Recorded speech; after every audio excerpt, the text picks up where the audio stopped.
إن الله يأمر بالعدل والإحسان وإيتاء ذي القربى وينهى عن الفحشاء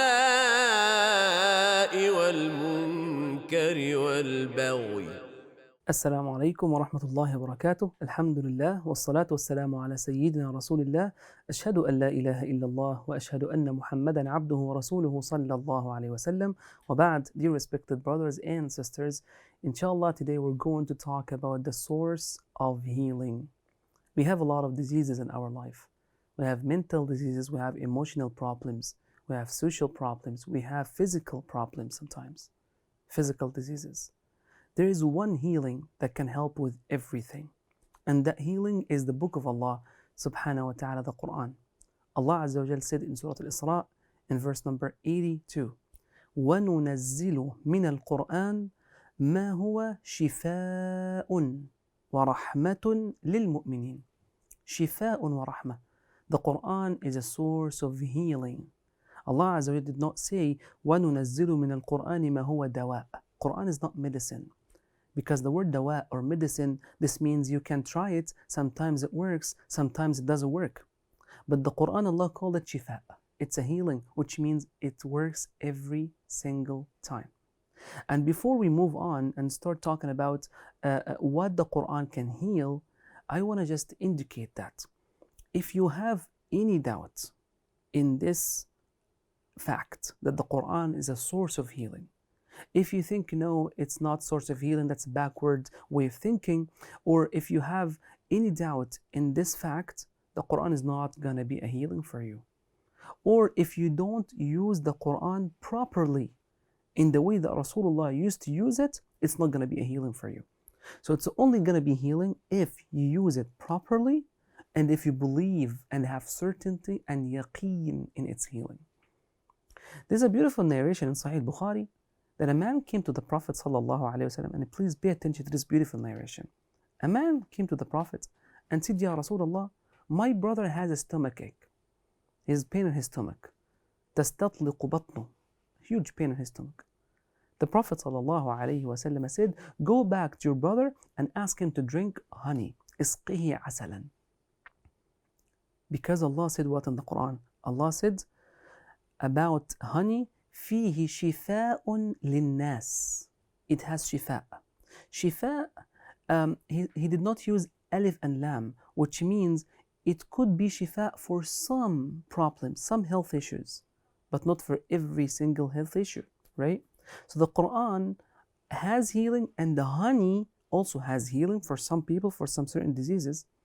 The man left and he gave his brother some honey to drink. Then he came back to the Prophet ﷺ and told them, Ya Rasulullah, he still has pain in his stomach. Honey didn't work. The Prophet only asked him to go back and give his brother honey.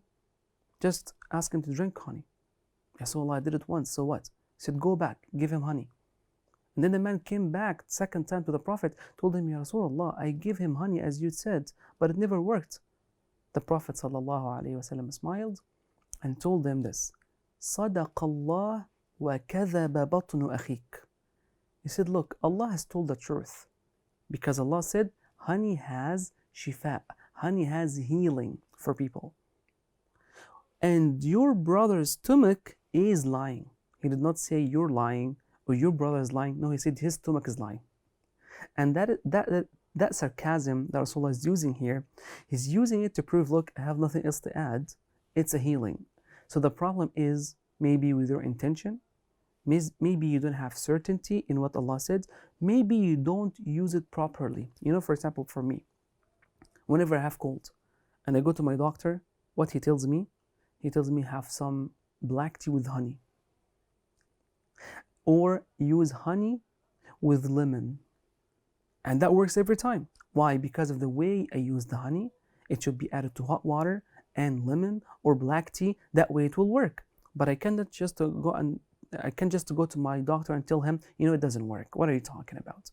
Allah said it has healing. It has healing. But you need to learn how to use it and to have certainty in what Allah said. So when I come today and tell you, the Quran fihi shifa, the Quran has healing, because Allah said that. and I tell you it has healing for your mental problems, emotional issues, and physical diseases, and you don't believe in that, it's not my problem, and it's not the Quran's problem. It's perhaps your problem that you don't believe in it, or you don't know how to use the Quran.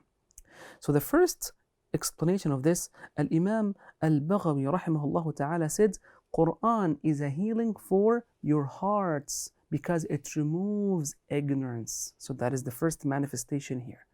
It heals the ignorance. It's an intellectual disease, or it's a spiritual disease.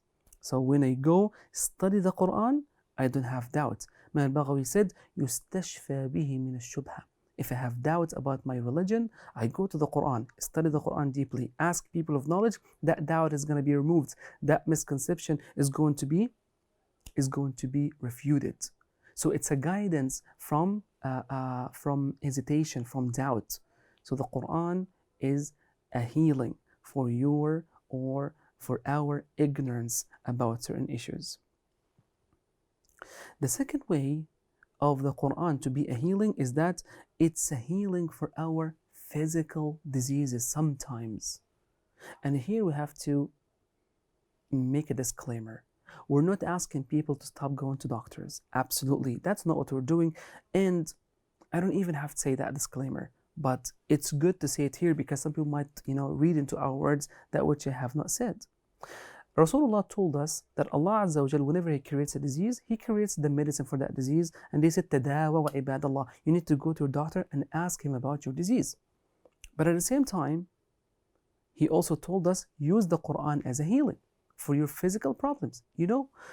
One time a man came to the Prophet and said, Ya Rasulullah, I have a problem with my chest. I have pain here. Rasulullah put his hand on his chest as if he scanned him. And he told him to go to Al-Harith ibn Kalda. Al-Harith ibn Kalda is a psychologist. Cardiologist. He's a cardiologist. He's a man who treats heart problems. And he's an atheist.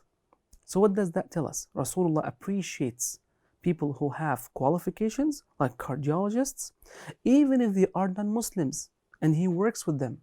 He referred them to an atheist, but because he has knowledge in that field. So Rasulullah encouraged people to go to doctors here.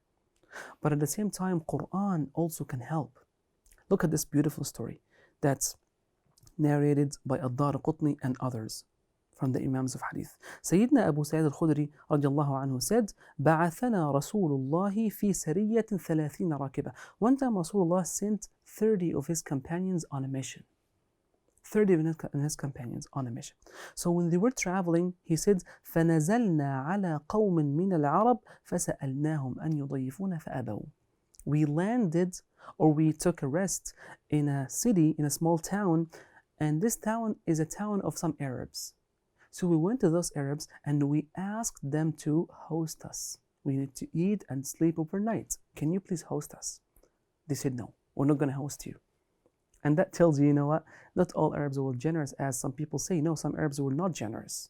This is a proof here. The story is a proof here. Some Arabs are generous, some are not. Some non-Arabs are generous, some non-Arabs are not. So they refused to host them and feed them and give them something to eat and sleep overnight. قال فلدغ سيد القوم. The leader of that town, he got stung by a scorpion. So the people of that town came to the Sahaba, the companions of the Prophet, and they told them, do you have anyone amongst you who can do ruqya? Ruqya basically is to recite certain verses from the Book of Allah or some du'as and prayers from the Sunnah of the Prophets on someone to heal. And we have a lot of these in our tradition, a lot of these texts in our tradition. So those people come to the Sahaba, is there any raqi amongst you who can do ruqya for him? Abu Sa'id al-Khudri said, yes, I can. Here is his hand. I can do ruqya for him. Just take me to him. But you have to give us some compensation. You have to pay us. Look, you refused to host us. We're hungry and want to sleep. You need to give us, we're 30 people, you need to give us 30 sheep. Everyone gets a sheep every turn. And that's an evidence that it's okay to take some compensation if you do ruqya for people. There's an evidence here. And Abu Sa'id did that not because he's using his religion to eat people's money. That's not what he's doing, as some people do nowadays. No, he was asking them for this because they refused to host them and they need something right now. They deserve it. They're Ibn Sabil. Allah said, وَآتِ ذَا الْقُرْبَ حَقَّهُ وَالْمِسْكِينَ وَابْنَ السَّبِيلِ. He is Ibn Sabil, he's a traveler. He needs a traveler. He needs some help. So he went to him, he said, and I went to him and recited Surah Al-Fatiha, only Al-Fatiha, the opening chapter of the Quran 7 times, and he was healed because of the barakah, the blessing of the Quran. When they went back to the Prophet ﷺ, they narrated the story to him and they told him that's what we did. We got a compensation for him, and the Quran was a healing for the leader of that town. Rasulullah said, eat from it and feed us. Even Rasulullah is going to eat from that compensation, which means it's halal. It's not haram. Sallallahu Alaihi Wasallam. So the Quran is a healing for our ignorance. It gives us knowledge. The Quran is a healing for our physical diseases, and also the Quran is a healing for our overthinking, for example, our mental problems. If you have overthinking, there are some hadith or some prayers that you can do. If you have sadness, anxiety, you're anxious about something, there are some du'as for every bad feeling you have. The Quran can heal you. Even Sayyidah Aisha radiallahu anha used sometimes to recite Quran on some water and give it to a patient or a sick person to drink, seeking the barakah and the blessing of the Quran, and he is healed. And Imam al-Qurtubi mentioned that in his tafsir, Al-Jami' al-Ahkam al-Quran, the compendium of the rulings of the Quran, and this is called an-nushra. An-nushra, to read the Quran on something and give on some water, for example, or some food, and ask the person who's sick to eat or drink it. It will help, inshallah, to seek blessings from the Quran. We'll stop here. وأقول قولي هذا والسلام عليكم ورحمة الله وبركاته. إن الله يأمر بالعدل والإحسان وإيتاء ذي القربى وينهى عن الفحشاء والمنكر والبغي يعظكم لعلكم تذكرون